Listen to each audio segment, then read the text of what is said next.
Hello everyone, welcome to my channel. I'm really excited to bring you today's video. If you enjoy my content, don't forget to subscribe and turn on notifications. Let's get started. The summer of 1950 was one of the most intense periods of the Korean War. When North Korean forces crossed the border on June 25, 1950, to invade South Korea, the world realized it was on the brink of a major conflict. Despite efforts by the South Korean army to resist the surprise attack, they could not stop the rapid and fierce advance of the North Korean forces. The capital, Seoul, fell quickly, and North Korean troops had pushed American and South Korean forces into a narrow area known as the Pusan Perimeter. In response, the United States and the United Nations quickly began sending troops to support South Korea. Kenneth H. Johnson, a young infantryman, was one of those soldiers. At 19 years old, Johnson had just graduated from high school and had never been in such a massive conflict before. However, he found himself fighting thousands of miles away from home in the rugged, mountainous terrain of Korea. The conditions for American troops in Korea were incredibly harsh. During the summer, the extreme heat drained the soldiers, while the freezing cold in winter made the difficulties of the war even worse. The rain turned the roads into mud, making logistics and supplies difficult, and often the soldiers were hungry and exhausted. The enemy often set up positions on high hills and in forests, launching guerrilla attacks. Night assaults, ambushes, and sniper fire kept the American soldiers on constant alert. Johnson had been stationed at the Pusan perimeter for some time. The orders were clear: stop the enemy at all costs. If this defensive line fell, it would only be a matter of time before Korea was entirely under communist rule. Despite being outnumbered in the first few weeks, American forces were able to slow the North Korean advance with superior firepower. However, the enemy was continuously receiving reinforcements, making the situation increasingly dangerous. Kenneth and his unit were positioned on a strategic hill. This spot was crucial for observing the enemy and spotting approaching threats early. They had been waiting here for days, knowing they could be attacked at any moment. The air was heavy, and the soldiers sat in their muddy foxholes surrounded by dark clouds. They gripped their weapons tightly, staying alert for any signs of movement. They spent the nights in ambush, watching for any hint of danger. The presence of the enemy was palpable. From a distance, they could hear occasional gunfire from North Korean positions, and the sound of mortar fire lit up the sky at night. Johnson whispered plans with the soldiers around him. They had to hold the hill. If they lost this position, the American forces could lose their defensive lines and face a major retreat. Their commanders had instructed them to be especially vigilant that night. It was predicted that North Korean forces might launch a large-scale attack soon. Johnson checked his rifle, tightened his ammunition belt, and kept his eyes wide open throughout the night. The battle was coming closer. Throughout the night, Johnson and his comrades waited silently in their foxholes. The sounds of artillery and machine gun fire from afar showed that the battle never ceased. The air was filled with the smell of gunpowder and dampness. Johnson gripped his rifle tightly, keeping his eyes fixed on the enemy lines. He could feel something was about to happen. There was both fear and adrenaline inside him. With the first light of dawn, the order came through their radios, changing everything. The High Command had identified that North Korean forces were stationed at a strategic point called Hill 205, located just east of their controlled area. The North Koreans had turned this hill into a fortified position, launching attacks on American lines from there. If they lost this hill, American forces would remain under constant enemy fire. Their commanders gathered Johnson and the other soldiers and gave them new orders. You must take this hill at all costs. You need to climb it, clear out the enemy, and secure the area. This order made everyone swallow hard. Hill 205 was in an open area, leaving the soldiers with almost no cover. Moreover, the enemy was well entrenched, with machine gun nests and snipers defending it effectively. But an order was an order. No soldier hesitated. Johnson mixed in with his team and exchanged determined glances with his comrades. Everyone's eyes reflected the same resolve. In just a few hours, they might lose their lives, but no one thought about that.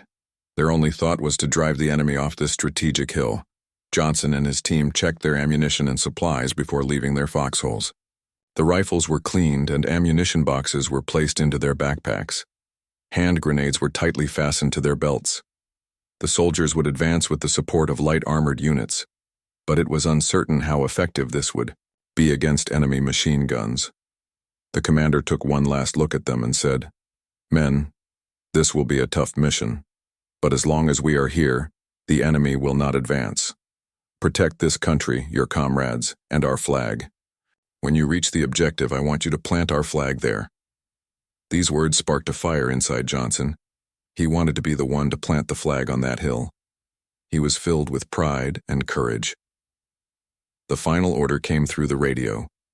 "Attack!" Johnson and his team left their foxholes and rushed into the open terrain.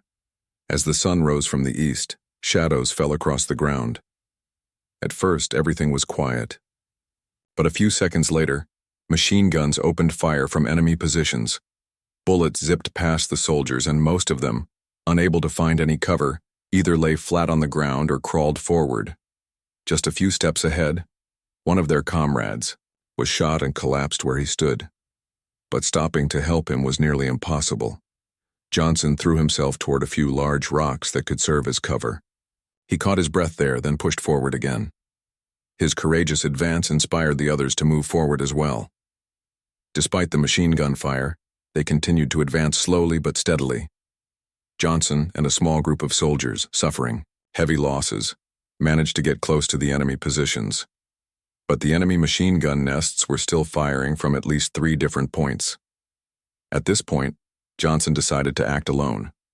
He pulled out a few grenades and threw them toward the machine gun positions, hoping to surprise the enemy. Throwing himself behind a rock, he quickly launched the grenades. The first grenade exploded near the enemy positions, and smoke filled the air. A few seconds later, he threw the second grenade. After the explosions, the enemy fire suddenly stopped. Taking advantage of the opportunity, Johnson rushed forward. A few soldiers followed him. With rifles in hand, they stormed the enemy position and engaged in close combat. The enemy soldiers panicked as Johnson and his comrades quickly took control of the position with rifles and bayonets. When the enemy position fell, the American soldiers breathed a sigh of relief. Johnson was out of breath, but the mission was far from over. The enemy could have pulled back and launched another counterattack. Just then, the commander's final order came to mind: to plant the flag. Without a second thought, Johnson pulled the American flag from his backpack. Despite being stained by mud and bullets, the flag was still there. With trembling hands, he climbed to the highest point of the hill. He closed his eyes for a brief moment, then planted the flag in the middle of the battlefield at the very top of the hill. At that moment, a loud cheer rose from the American troops. The flag Johnson planted had become both a symbol of morale and victory. However, the enemy had not been completely defeated. A bigger battle awaited them. When Kenneth H. Johnson planted the American flag on the summit of Hill 205, he felt his heart was too big for his chest. At that moment, he was not just a soldier but a hero, writing his legend in one of the toughest battles in history. As the flag waved gently in the morning breeze, the weary but proud American soldiers cheered with joy. However, Johnson knew, instinctively, that the war was not over yet. Johnson gripped his machine gun tightly and observed his surroundings. His comrades were setting up new positions in the captured foxhole. While the soldiers checked their ammunition and enjoyed the first taste of victory, the celebration was short-lived. It was clear that the enemy would not give up so easily. As Johnson watched the enemy retreat, he noticed clouds of dust rising beyond the slopes. This was a sign of approaching North Korean troops. The retreating enemy was likely returning with a larger reinforcement. A strange feeling filled him. They would have to enter a new battle to defend the hill they had just fought so hard to capture, a hill they had nearly died for. Johnson reached for his radio and quickly notified his commander. "The enemy is regrouping. They're probably going to launch a major counterattack. Send reinforcements." The crackling voice from the radio responded with just one answer: "Hold on as long as you can. Reinforcements will arrive in a few hours." For Johnson and his team, This meant holding out for hours with only a few soldiers against dozens of enemy troops. As the sun rose higher, Johnson and the other American soldiers noticed North Korean infantry advancing from the northern slope. Their numbers were at least double, and they were preparing for a heavy assault with machine guns and mortars. Suddenly the earth shook. Mortars began to land near Johnson and his team's positions. Explosions sent dirt flying and rocks and metal, fragments scattered in all directions. For a moment, Johnson felt his ears ring from the blast. He was thrown off his feet and covered in dirt and blood. He quickly regained his composure, aimed his rifle, and started returning fire. The machine guns opened fire again, and bullets whizzed past his ears. Johnson carefully used every round to prevent the enemy soldiers from getting any closer to the foxholes. However, their ammunition was running low. Despite their losses, the enemy soldiers continued to press forward relentlessly. A few minutes later, North Korean troops reached the American positions. It was now close-quarters combat with bayonets, pistols, and knives. Johnson instinctively thrust his bayonet into a North Korean soldier who jumped on him. Though he disabled one enemy, another immediately lunged at him. They struggled, and Johnson fought to prevent the enemy's knife from stabbing him in the chest. As his strength began to fade, one of his fellow soldiers shot the enemy soldier and saved him. Johnson nodded to his friend and once again gripped his rifle. Minutes felt like hours. Johnson and his team fought fiercely on this blood-soaked hill. Bullets were running out, ammunition was scarce, but no one thought about retreating. The enemy, outnumbering them, was slowly gaining control of the American positions. Johnson, despite being injured, struggled to stay on his feet. He had minor wounds on his knee and shoulder, but he didn't stop fighting. For a brief moment, he looked at the flag. The flag was still waving. A few enemy soldiers were trying to bring it down. This sight sparked a new fire inside Johnson. With the remaining soldiers, they used every last bit of ammunition to push the enemy back. As Johnson was about to fire his last round, he heard his commander's voice on the radio. "Reinforcements are coming, hold on." And then it happened. American planes appeared in the sky. Bomber planes and support units targeted North Korean positions. As screams and explosions filled the air, the enemy began to retreat. Hill 205 had been defended at the cost of Johnson and his comrades' blood. But the victory came at a heavy price. Dozens of American soldiers had lost their lives, and many, including Johnson, had been wounded. But the flag was still waving. Johnson dropped to his knees, gripping the dirt with his hands as he looked up at the sky. The sun illuminated the smoke and dust left by the battle. Inside him, there was a tired but proud feeling. He and his comrades had shown resistance that would go down in history. After the victory at Hill 205, Kenneth H. Johnson found himself on the ground. His body felt the weight of the war. The wounds on his shoulder and knee burned in pain, but at that moment he didn't care, because he could still breathe, look up at the sky, and see the American flag still waving. However, the price of this victory had been steep. When he looked around, he saw many of the comrades he had fought alongside lying motionless. The battlefield was filled with craters caused by explosions, burned ammunition boxes, and soldiers lying still on the ground. Both American and North Korean bodies were sprawled on the hill. The wind carried the smell of gunpowder and blood. Johnson placed his hand on his knee. Blood had soaked through his uniform. He could barely hear the orders coming from the radio. His commanders were saying the hill had been secured and the troops needed to reorganize. But Johnson only had one thing on his mind: finding the survivors. He gathered his strength and noticed a wounded soldier in the nearest foxhole. He was a young sergeant shot in the stomach and struggling to breathe. Johnson pushed his pain aside and immediately crouched beside him. "Hang on, buddy, we'll get you out of here," he said. But the sergeant just shook his head weakly. "You have to go. There are too many casualties here," he whispered. Johnson couldn't accept this. He was the man who had run fearlessly toward the enemy. He was the one who raised the flag. He couldn't leave a friend to die here. Summoning his strength, he lifted the sergeant onto his back. Slowly, step by step, he began walking toward the American lines. But each step sent a wave of pain through his knee. It felt as though a knife was being plunged into his leg with every step. But he didn't care. He crawled for about 100 meters. Sometimes he hid behind a rock. Other times he lay flat on the ground to avoid areas where enemy snipers might be. Finally, he reached the American medical tent and laid the sergeant on a stretcher. Just as he was about to turn back, his vision blurred. Exhaustion and blood loss had taken their toll. When Johnson opened his eyes, he saw a white ceiling. At first, he didn't understand where he was. There was no noise, no gunfire. This was not the battlefield. He was in a field hospital. A nurse stood by his side, smiling. "Hello, soldier. You finally woke up," she said with a grin. Johnson turned his head slightly, looking around.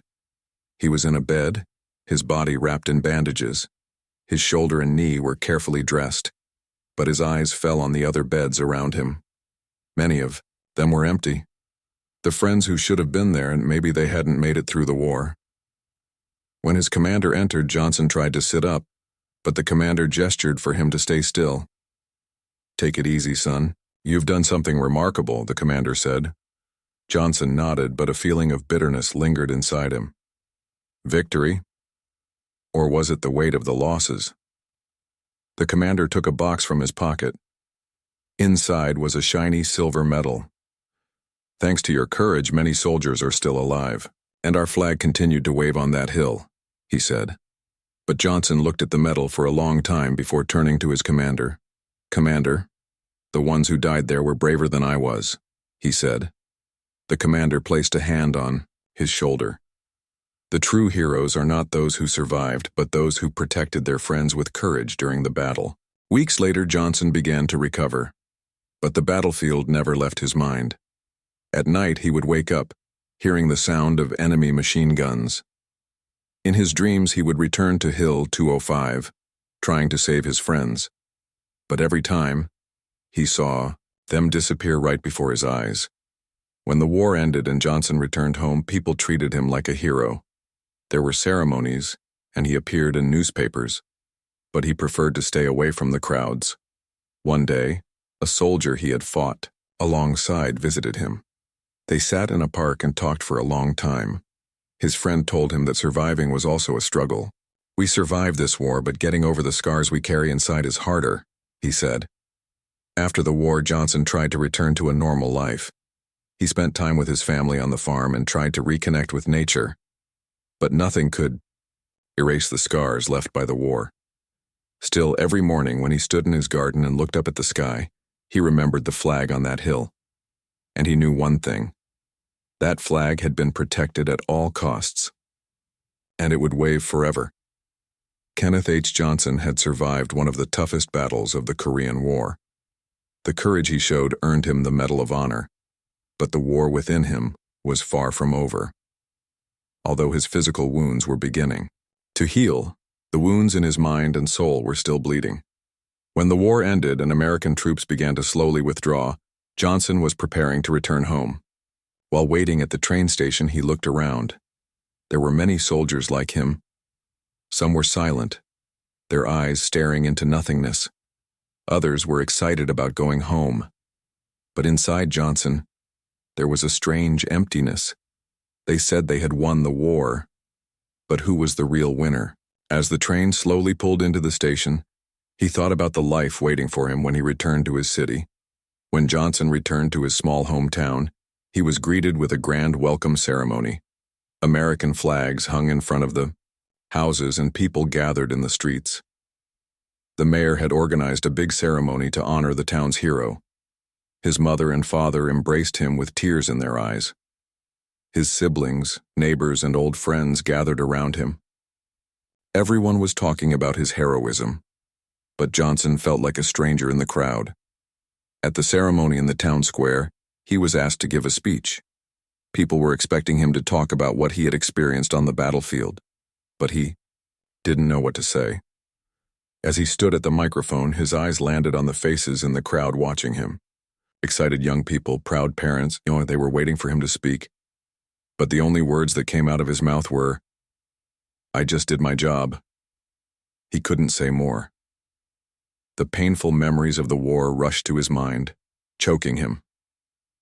After the ceremony, people thought of him as a humble and quiet hero, but the truth was Johnson didn't want to talk about the war, because whenever he thought about it, the faces of the friends he had lost would come to his mind.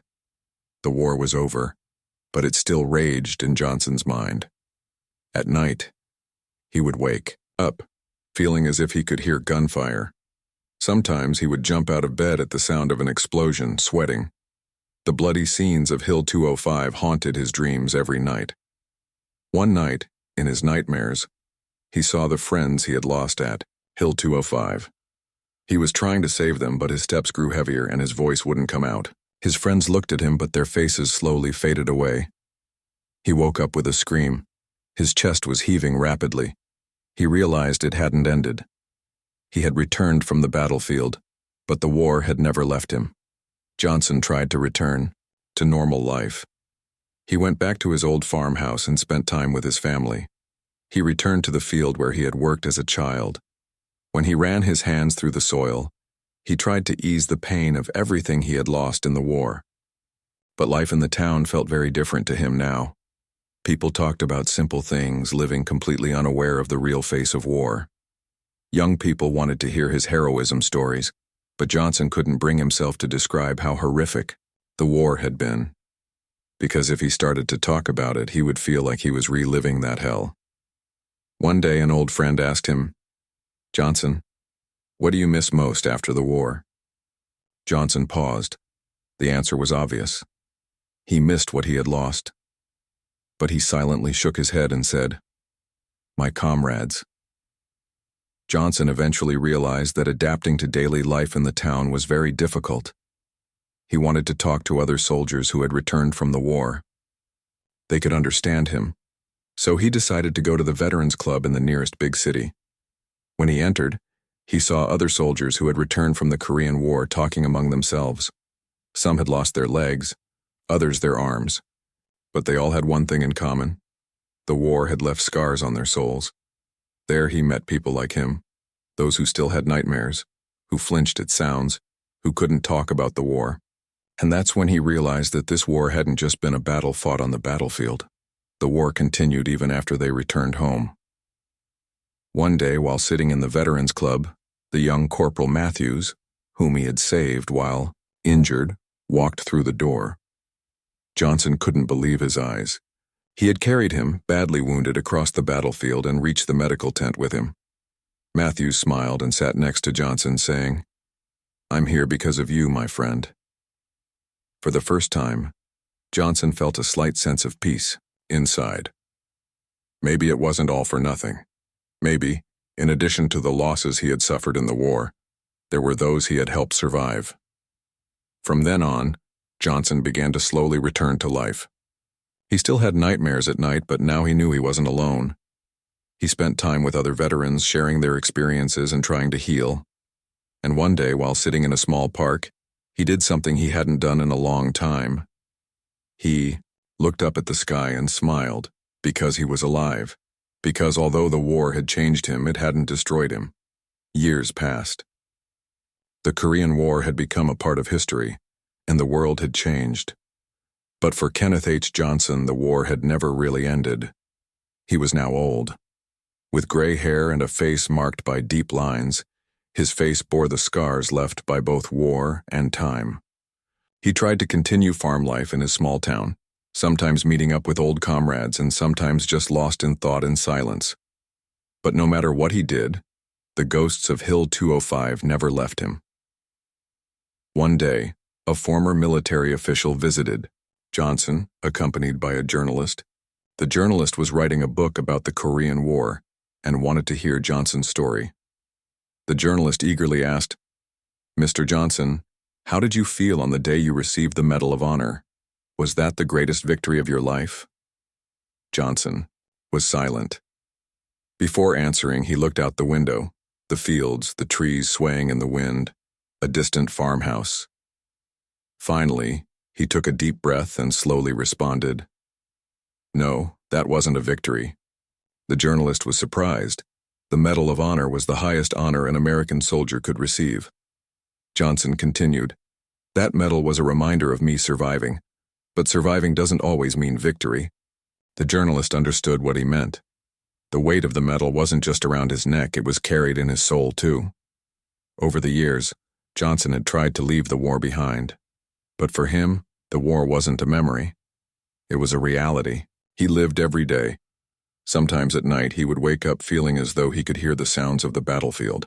It felt like a rifle was firing somewhere in the distance and the wind would whisper old battle cries to him. But he had learned to live with them. One day he received a letter from Korea. The South Korean government was organizing a special ceremony to honor American soldiers who had fought in the Korean War. They had invited him. At first he didn't want to go. He didn't want to return to that land. But then he received a letter from Corporal Matthews, the one he had saved years ago. You should see the people who fought for us on those lands, Johnson. You share in the freedom they live today. And you should go there to honor those you left behind on that hill. These words stayed in Johnson's mind, and finally, he made his decision. In his 70s, as an old soldier, he stepped onto Korean soil once again. When they took him to the ceremony site, he looked at the old battlefield and thought about the hell that had been there years ago. Now everything was different. Tall buildings had risen, roads had been built, but his eyes were still searching for the traces of war. During the ceremony, one of the South Korean young people approached him. He was a university student and his English was quite good. He shook Johnson's hand and looked into his eyes. Thank you. If it weren't for you and people like you, we wouldn't be here today. These words broke something inside Johnson. After years of silence and pain, for the first time, he felt that the sacrifice he had made had meaning. During the visit to Hill 205, Johnson stood in front of a war memorial marked only by a pile of stones. At that moment, he remembered the time years ago when he had lost his friends and raised the flag. The flag. The flag that once waved in the wind on that hill now still flew at the top of a tall pole reaching into the sky. Years had passed. The war had ended, but that flag remained. Johnson took his Medal of Honor from his pocket. He stared at it for a long time. This medal was a memory of those he had lost and the ones who had survived. Finally, he slowly pressed the medal to his chest and closed his eyes as if saluting those he had lost on the battlefield. When Kenneth H. Johnson returned from Korea, he still carried the scars of war in his soul, but he had accepted them. He had made peace with his quiet heroism. As an old man, he continued his life. He worked the land, spent time with his family, and met up with surviving comrades. But he never spoke much about the war. When he passed away, his Medal of Honor was passed down to his grandson. When the grandson held the medal, he tried to understand his grandfather's life. He asked his father, "How did Grandpa earn this medal?" The father's answer was simple. He was a hero. But the real heroism wasn't in the war. It was in holding on to life after the war. Kenneth H. Johnson's story was not just the story of a war hero, but of a man who lived in the shadow of war. He wasn't just a soldier. He wasn't just a hero. He was a man who fought to live, and his greatest victory was managing to survive.